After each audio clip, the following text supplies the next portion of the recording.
मानहानि मामले में सुप्रीम कोर्ट ने राहुल गांधी को बड़ी राहत दी है। कोर्ट ने राहुल गांधी की सजा पर रोक लगा दी है। इसका मतलब ये हुआ कि अब राहुल गांधी लोकसभा के स्पीकर के सामने अपनी सदस्यता बहाली की मांग कर सकते हैं।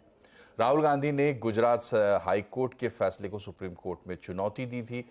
एक चुनावी कैंपेन के दौरान राहुल ने नीरव और ललित मोदी के नाम का हवाला देते हुए रैली में पूछा था कि आखिर सभी चोरों का नाम मोदी क्यों होता है। इसके बाद ही उनके खिलाफ सूरत के कोर्ट में मामला दर्ज कराया गया, जहां उन्हें दोषी बताया गया और फिर हाई कोर्ट ने भी उन्हें दोषी ही माना।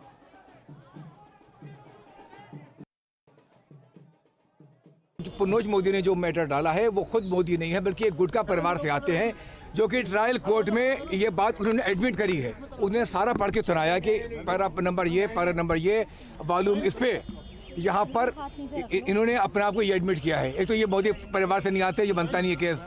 सेकंड, ये मैक्सिमम में सेंटेंस हुआ है ट्रायल कोर्ट से, हाई कोर्ट से। यहाँ पर स्टे हो गया है, अपील में दोबारा से जो आगे चल के जो आर्गुमेंट होगा चलेगा केस, फिलहाल अभी स्टे कर दिया गया है।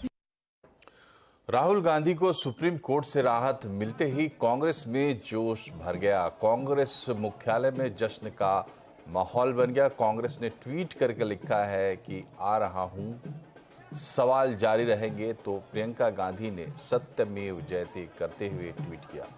प्रियंका गांधी ने कहा कि बुद्ध ने कहा है कि 3 चीजों को छुपाया नहीं जा सकता है, सूर्य, चंद्रमा और सत्य। वहीं लोकसभा में कांग्रेस नेता अधीर रंजन चौधरी ने राहुल की सदस्यता की फौरन बहाली की मांग रखी। उन्होंने कहा कि राहुल गांधी आंधी बनकर आ रहे हैं और मोदी सरकार जाने वाली है। आज राहुल गांधी जी की ये राहत साबित कर दे रहे हैं, ये प्रतीत हो रहे हैं कि आज सत्य की जय दोबारा हुआ है। राहुल गांधी जी ये सत्य का प्रतीक है। राहुल गांधी जी की ये जीत सत्य की जीत है और ये राहुल गांधी जी अगले तारीख ये साजिश के खिलाफ और ये सत्तारूढ़ पार्टी के खिलाफ आंधी बनकर उतरेंगे और हिंदुस्तान में एक नया दिशा दिखाते हुए ये सरकार को सत्ता से हटाने की हर संभव पहल शुरू किए जाएंगे। राहुल गांधी जी आ रहे हैं। मोदी जी, आपको सावधानी बरतना चाहिए कि आखिर सुप्रीम कोर्ट में तो जाकर क्षमा मांगे ही होंगे राहुल गांधी जी। और ये केस राहुल गांधी जी से शुरू होता है और राहुल गांधी जी पे ही खत्म होता है।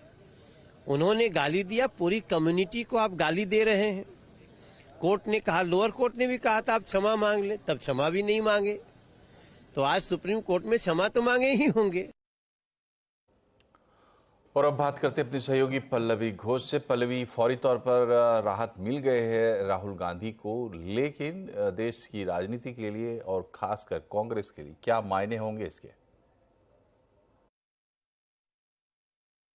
लेकिन जिस बात की उम्मीद थी कांग्रेस पार्टी को, वो बात पूरी हो गई है। अब राहुल गांधी के खिलाफ जो सेंटेंसिंग दिया गया था उसको खारिज कर दिया गया है। लेकिन अब आगे क्या होगा? सबसे पहले कांग्रेस पार्टी इस बात के लिए अपील करेगी कि उनकी सदस्यता जो रद्द कर दी गई थी, यानी कि उनको डिस्क्वालीफाई कर दिया गया था, उसको वापस ला दिया जाए, यानी उनको बहाल कर दिया जाए। इसके लिए प्रोसीजर बहुत सीधा साधा है। एक बार आपका कन्विक्शन या सजा हटा दी जाती है या स्टे लग जाता है, तो उसके बाद आप वापस जा सकते हो स्पीकर के ऑफिस, और स्पीकर के ऑफिस में जाके आप ये दरखास्त कर सकते हो कि अब मैं सांसद बन सकता हूं।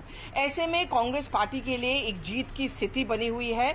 अब 8 से लेकर 10 तारीख तक अविश्वास प्रस्ताव पे चर्चा होगी। 10 तारीख को प्रधानमंत्री जवाब देंगे। और आपको याद होगा, पिछले बार जब अविश्वास प्रस्ताव पे चर्चा हुई थी, उस समय राहुल गांधी खुद गए थे प्रधानमंत्री के पास और उनसे गले मिले थे, ये कहते हुए कि कांग्रेस आपसे कभी भी नाराज नहीं है, हम नफरत में नहीं विश्वास रखते चाहते हैं और इसलिए प्रधानमंत्री को आजकल नाराजगी कम करनी चाहिए।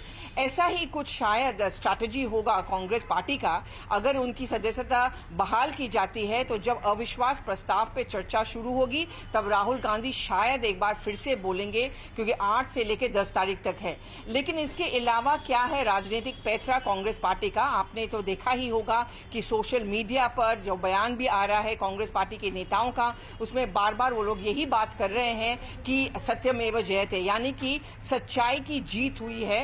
राहुल गांधी के खिलाफ जितने भी केसेस हुए हैं वो बिल्कुल ही गलत केस है, और क्योंकि सच्चाई उनके साथ है, ऐसे में राहुल गांधी 2024 का चुनाव लड़ सकते हैं। अब सवाल ये भी उठता है कि क्या वो अमेठी से लड़ेंगे, क्योंकि ये सत्यमेव जयते का नारा वो बिल्कुल उठाना चाहेंगे और इसी से स्मृति ईरानी के खिलाफ लड़ना चाहेंगे।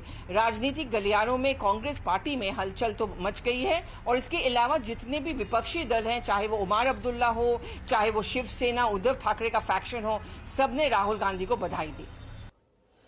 शुक्रिया पल्लवी। और